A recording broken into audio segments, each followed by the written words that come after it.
So, as he said, my name is Michael Park. I'm a composer and pianist whose greatest hope for healthcare is that we can shine new light on invisible illness. I am also a diabetic. Specifically, one of many who feels that my illness is invisible not only to the general public, but at times to the healthcare professionals I see.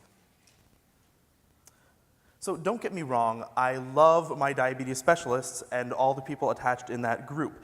I have tremendous respect for them, and they truly are experts on the inner workings of the disease. But unless they've sat there in a restaurant thinking about carb counting, factoring insulin on board, exercise, hunger level, they've not shared my experience. And that is what makes my illness invisible.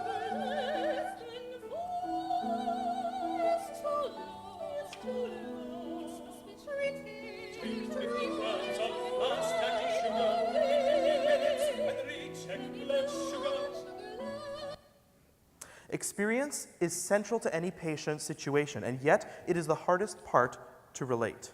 I can't tell you how many times I've been asked what it feels like to have low blood sugar, and text has always failed me. But now as a composer, I found a way to actually give an audience that experience.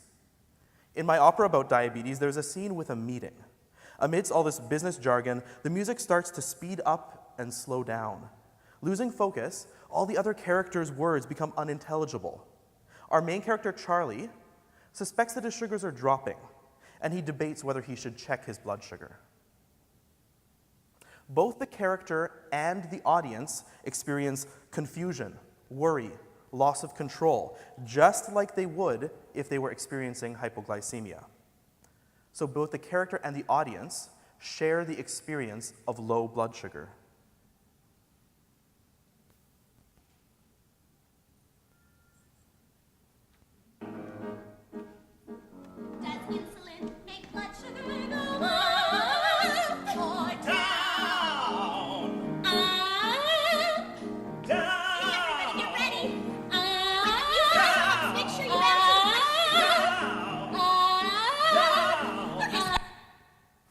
One of my favorite things about opera is its ability to show us inside of a character's head.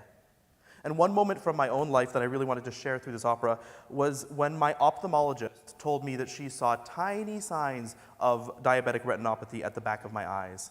Imagine, there I was on my deathbed, afraid of having limbs amputated, and she was telling me I would be just fine. Now, imagine that in all of its operatic splendor. As a doctor sings a beautiful melody of look up, look down, look left, look right, our hero Charlie depicts the psychological battleground that is a diabetic's inner monologue. So I first started exploring the idea of disease through music after writing a short piece for my grandma's funeral. That's my grandma. The theme is what you saw me actually playing in that first slide. So when an aunt at the funeral insisted that that piece was my grandma, I became obsessed with that idea. What would happen to her as a piece of music going through the stages of Alzheimer's disease? When I posed that question to friends and colleagues, I became irritated with their suggestions to write in wrong notes and to fake a memory slip on stage. I knew it wouldn't be enough to just show people what they already see from the outside of the disease. The music and the pianist would actually have to go through the stages. They'd have to actually experience Alzheimer's as the essence of the piece. So as the disease takes hold, the pianist has to make a mistake in each of these red circles. But I don't tell him how to do that, or her. And not knowing how to make that mistake really forces them to take ownership and to experience that mistake. Later, when I instruct them to make a mistake and try not to, how awkward is this?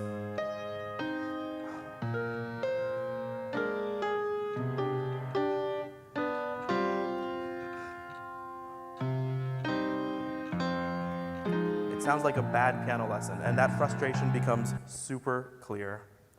Many audience members come up to me afterwards, and they express how shocked they were at how well this depicts one of their relatives' experience with Alzheimer's disease.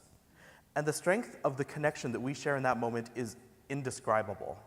But that doesn't diminish the experience for other people in this piece. Even those with no personal connection to Alzheimer's have been deeply moved by this music. In a way, the pianist on stage, experiencing Alzheimer's through the performance, serves as a surrogate. Now, while it might not be appropriate or even possible for a doctor to share personal anecdotes about a disease with patients, this piece, or a piece like it, can become a shared experience that connects doctors, patients, and primary caregivers.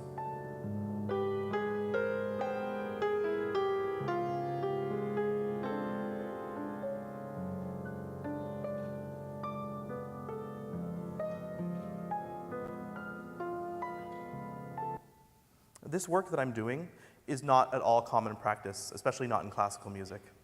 In popular music, music can express the heartbreak of a breakup with such accuracy because of the universality of those emotions. But to capture the experience of a disease that is otherwise unimaginable, I'm just dipping my toe in a sea of possibilities. So here's where you all come into the picture. I invite you to watch my TED Talk. There's a QR code there. It includes a full performance of that piece. If you don't see anything innovative, fine. Write me off as another artist trying to sell you on the arts. That's fine, I'm okay with that. But if you're convinced of what I'm doing, then let's plan those next steps. Share the Diabetes Opera Project with your patients, your friends, and your colleagues. And encourage an artist to explore this exciting path. Because bringing patients back into your offices, strengthening the human connection, and showing them that while their symptoms might be, they themselves are not invisible, those are my greatest hopes for healthcare. Thank you.